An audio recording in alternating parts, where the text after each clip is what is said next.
Okay guys, Captain Matt here. Today's day 3 of we're finding a new spot. All right guys, just moved down a little towards from Marathon and I've got to learn some new fishing grounds. So I'm going to share with you guys today what I do, how I do it, how I go about finding new areas to fish. I'll cover the charts and how I look at them and what I do with them at the end of the video, guys. Till then, we're just going to watch a little fishing, so grab your life jackets and hang on.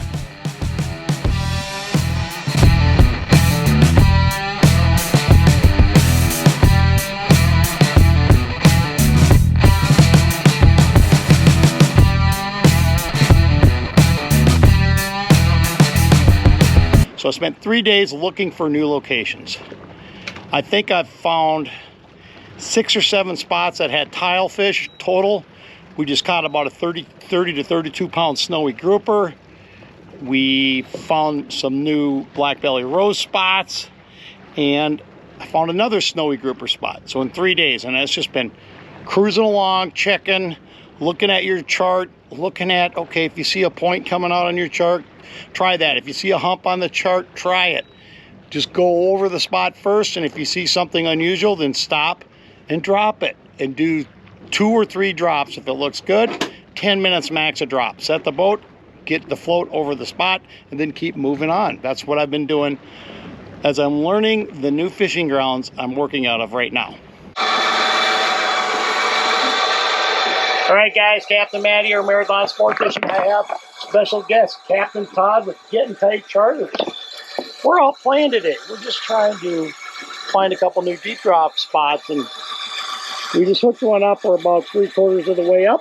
We're going to see what we got going. We're just checking some new locations. It's flat calm out, and we just couldn't stay home. 90. What is it? We got something coming up here. Tilefish. Is it a tile? Yep. Looks like a tile. It's tile. Go ahead, reach over and grab the line, Todd. Yep. That'll work. Mid-size. Yeah, you can just pick them up. I'll grab the, if you want the, he ain't gonna come off there. I can grab the gaff, get it out of the way. Got him? All right. There we go. A nice blue line. Call him, he's what, small, mid-size. All right, guys, second location here. After the first location, we knew we had tilefish, so we picked another spot. Here he comes. Okay.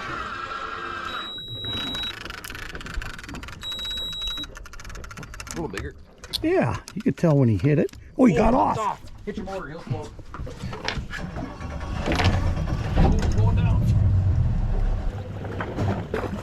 My turn. Yep. I bought one of them 2-inch ones. And I like it. The 2-inch ones? Yep. Yeah, mine's laying in the other. Okay, damn it.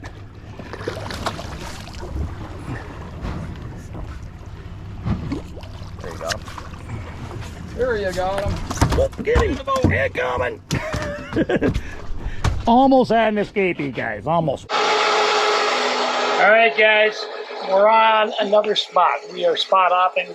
We're picking spots on the locator, on the map. Just going along. We see something, we're dropping. We're hooked up again. Another spot we just wanted to try. So we're going to see what we got going.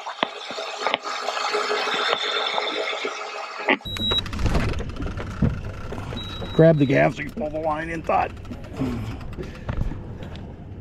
Well, that's a nice one. That's a nice tile. Yep, there we go. That's what we're looking for, guys. I'm making Todd do all the work. Charters every day of the week. He's on my boat working, so there we go. You got to be kind of careful with them, guys. They're sharp. That's, you can see there's a little plate on the side of their head. They'll get you. There you go. That's a beautiful tilefish. Another one for dinner.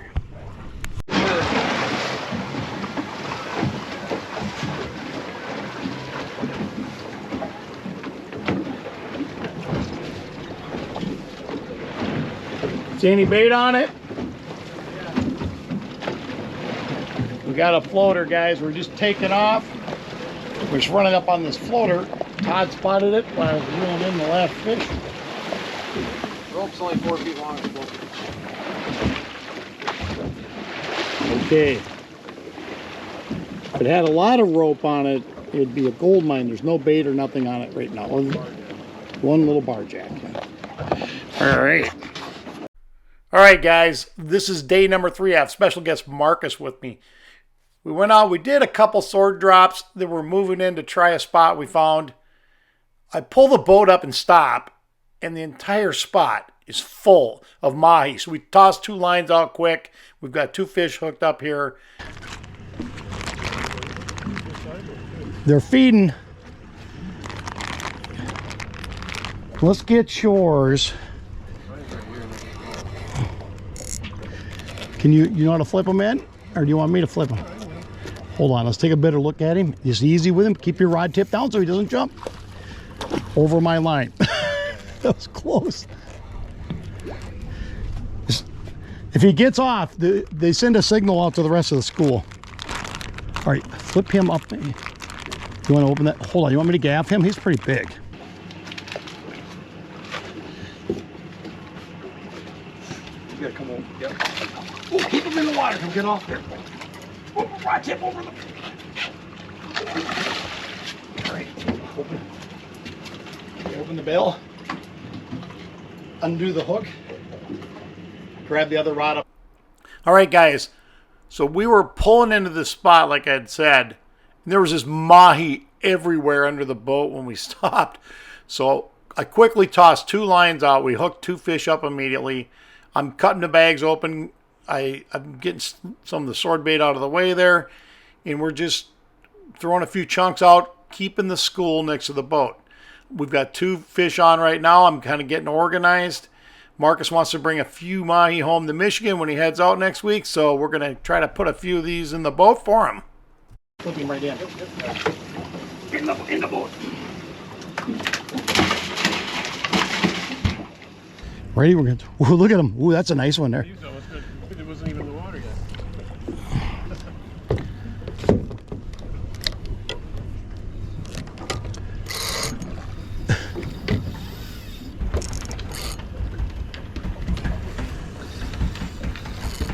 Okay, got this guy hooked up here. You don't want the drag too tight. All right, now when you flip him, he's heavier than you think. Airborne. Get him in the box. Now you're out of in the box, out of the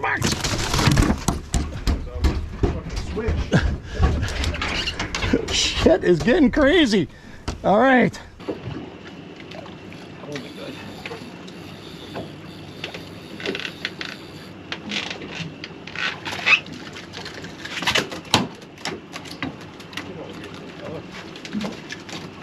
Marcus, what you doing?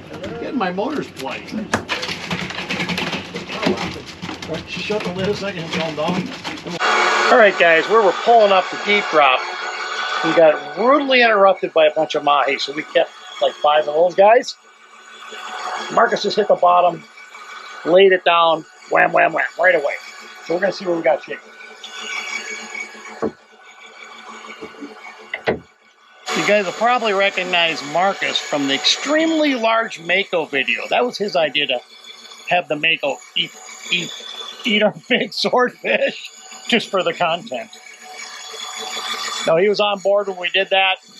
We caught 1 sword that morning, I believe. We had 2 hooked up there. The mako ripped one off, and we lost the other one up close to the boat. Oh, I got color, Marcus. Yep. $5 is a rosy. Yeah, that's too white to be a rosy, but it's kind of gold. All right, you got to turn that down. There you go. Okay, hand crank. I'm telling you, it's 2 rosies. See, you're wrong. You said it was a rosy. It was a rosy and a friend. Yeah. Bottom looks okay. Yeah. Got that all twisted up. Well, it's all right. That's why I started making it with a little different pound test. Now we're good. He's hooked good. What I'm going to do is unhook you and we're going to drop right back down. Okay. All right, guys. Marcus just hit the bottom again. Not a rosy this time. It locked up the reel. We don't know. Marcus, what do you think we got shaking here? That's a group. Maybe tile? Maybe grouper? If it's a Rosie, it's a world record. There's 5 on there on it. Yeah, exactly. There's 5. If it's a Rosie, there's 5 on a 3-hook rig. So we're gonna see here shortly, guys. Get you back in the deal. Where's it at? Wait, come my way. You'll be all right.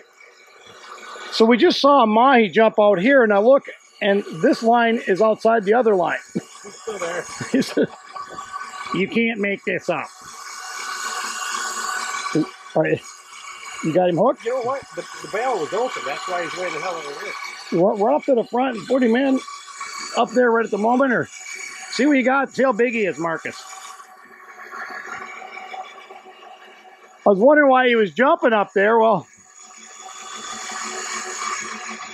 who left the bail open is all I'm saying. I know who cast it this time. All right, I got 166 feet on this.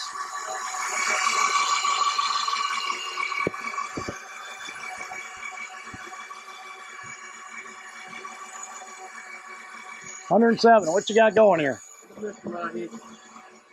Oh, might be a little guy. Yeah, put him in that holder right now. Let's get this done.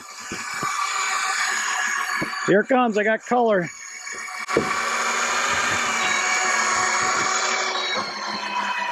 Off gas and grouper. Snowy grouper. Holy shit! I told you. Yeah, buddy, look at that! Damn, brother! Damn! There's the gas. Them red hot apples. Yes. Okay, we're going home. Got this.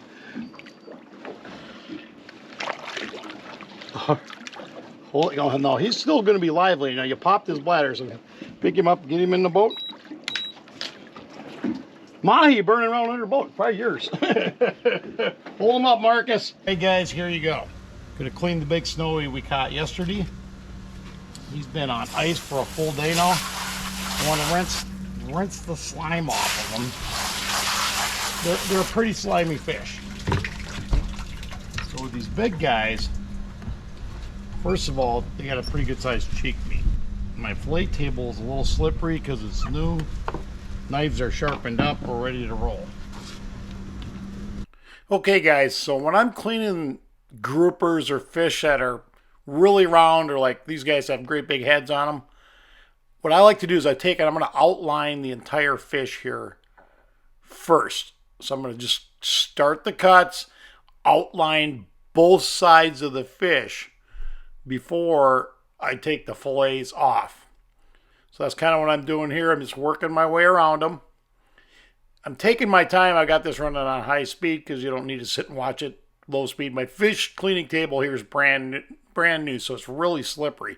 So I'm just kind of taking my time with it. One, I don't want to get cut, and two, I don't want to screw the fish up. So again, I'm just finishing up the outline on this side, and then I'm going to take and flip the fish over, outline the other side, and then I'm going to peel the fillets off after that. Here we go. I'm just starting with the fillet. I used a long curved knife here to get down there initially. Then I'll switch over back to the silver stag as far as when I start trimming. But I'm just peeling the fillet off. The meat here is nice and ice cold. You can see there's no blood running out of it. I'm using the silver stag there to cut through those side pin bones, and then back to the curved edge knife. Okay guys, going to take the collar off on them. Already got the backside started. First thing you do, when you pick up the gill plate, you're going to see right here, there's like, you can see there's like a separate little bone right about almost halfway down the fish. You got to get in between, underneath this bone right here. That'll separate the collar. You can see that right there. That's an actual bone. So that separates it. Cut around the outside of the gills, which I bleed them out in the boat, so he's already sliced around the outside of the gills. Kind of pre-prepping him for this process. Then we're going to go up over the ribs here.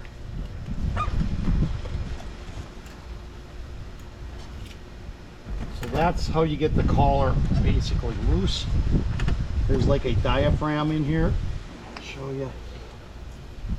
So there's a diaphragm right in there.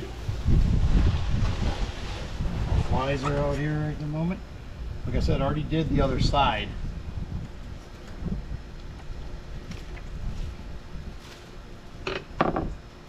One thing I find very useful, a set of pliers every once in a while. Get in there, or scissors, get up there and cut that loose. There's like a tendon right in the front part of it. It's the V that comes up underneath the neck right here. All right, so. Okay, so basically with the collar, it's a big piece of meat. You know, it's huge. So you can trim up the ends a little bit, like up on top here.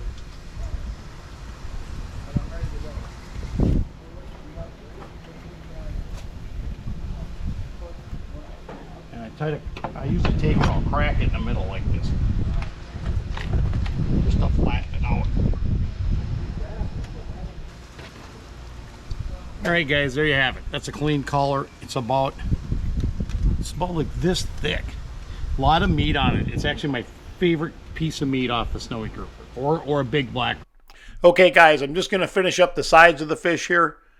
The reason I knocked the collar out first is because once I take the sides off, they go back in the cooler and they're sitting on ice.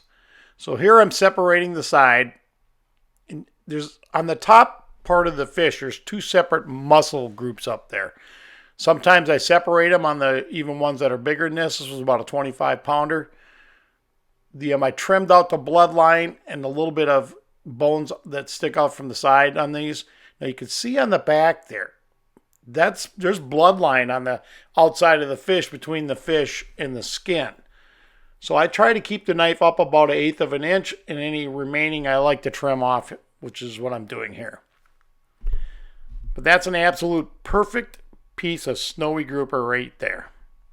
Here we go. Got that snowy grouper cleaned up. I'm trying something a little different tonight. Obviously the house is a mess. We just moved in, stuff everywhere. Remember the day, do you remember the day when you ordered furniture and you actually got a piece of furniture you did not have to assemble? My gosh. All right, so here's what's shaking. First of all, today's mandatory cocktail is a glass of Sauvignon Blanc. Cheers. So here we go. I took the snowy grouper and the larger pieces, you can see here, this was one piece that was really thick. So I butterflied it out. I also took and gave it a light dusting of Paul Prudhomme's Seafood Magic and a slight bit of curry. I'm gonna grill the lemons on the grill with the fish. We're gonna see how this turns out. I don't know, this is the first time I'm doing this. I'm gonna grill them on the grill on the smoker side with the pellet smoker. So we'll see how it turns out. You guys stay tuned in. I'll let you know shortly. All right, guys, I just put the fish on the smoker. Just set it on there. Gonna get her cooking here. I've got it set at 300. We got the falcon. She's out here on her roost. I got a few things from moving here.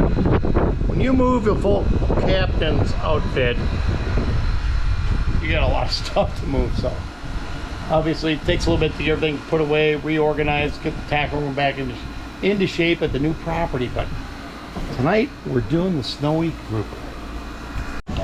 All right, guys, I got most of them pulled off. The two thicker pieces are left.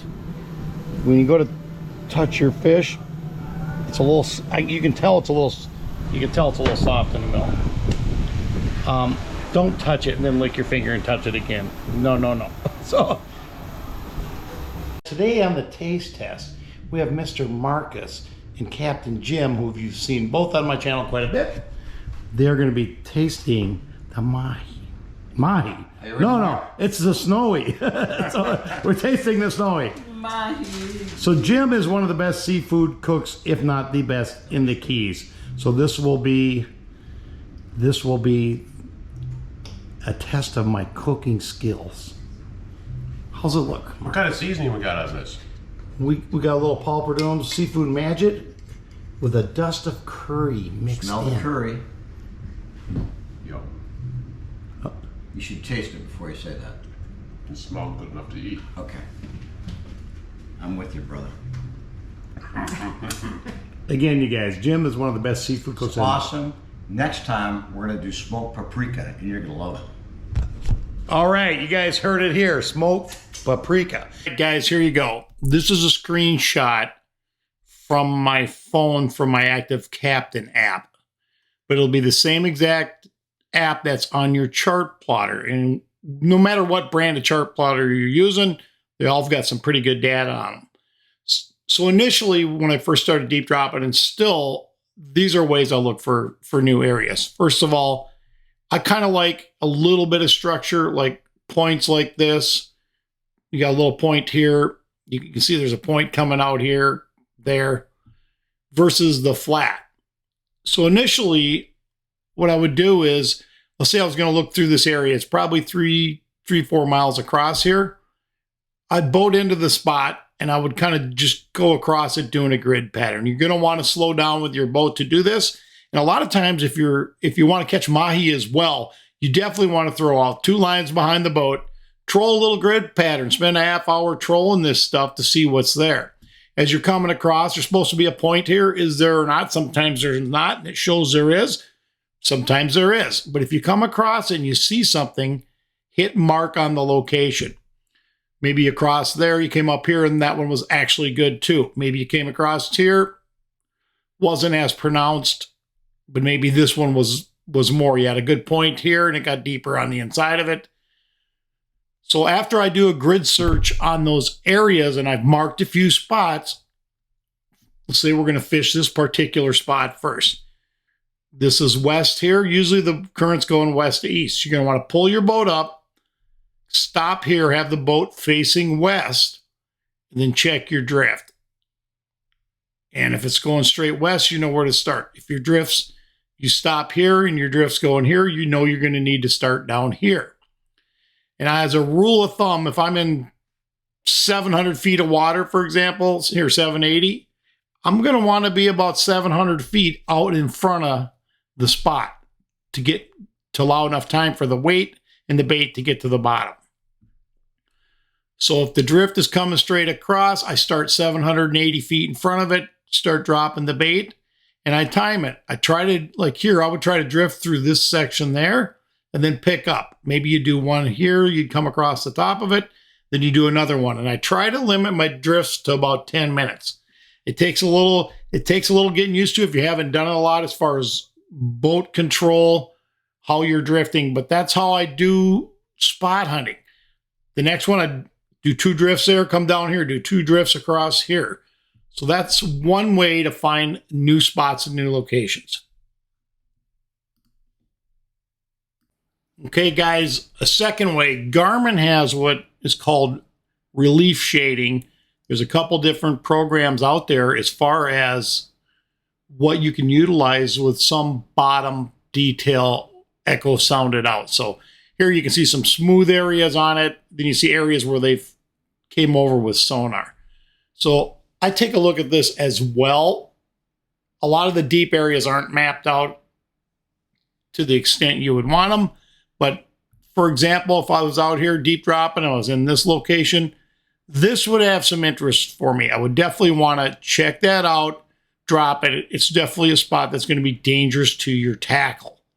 But I would check that spot out. I'd want to drift through here. These kind of look interesting as well. Here's definitely a ridge or a valley. A lot of times, too, the tilefish are going to be in areas with softer bottom. And you can tell when you're on a hard bottom, when you're soft bottom, when you're looking at your sonar. I believe when the bottom is soft, it's got a light colored line on top of it. And as you're drifting, you can see it transition on the rod because the weight, if you're bouncing the weight, it'll bounce and stick in once in a while. You can see the weight suck out of the mud. And that's where the tilefish, that's kind of the areas they like. They like more muddy areas because they will burrow into it and hide. It's Captain Matt, Marathon Sport Fishing, signing off for today. If you haven't had a chance yet, please smash that subscribe button, you guys. There's about 10,000 of you watching my channel, and I got 2,100 subscribers. So that helps bring more content, keeps me motivated to be filming, because whether I'm filming or not, I'm out here almost every day. This is what I do. I love doing it. If I'm not out doing a charter, I am out fishing and exploring and trying to become better at what I do every day. I work really hard at it, and it's fun that I can share some of my knowledge with you guys. Captain Matt, signing off for today.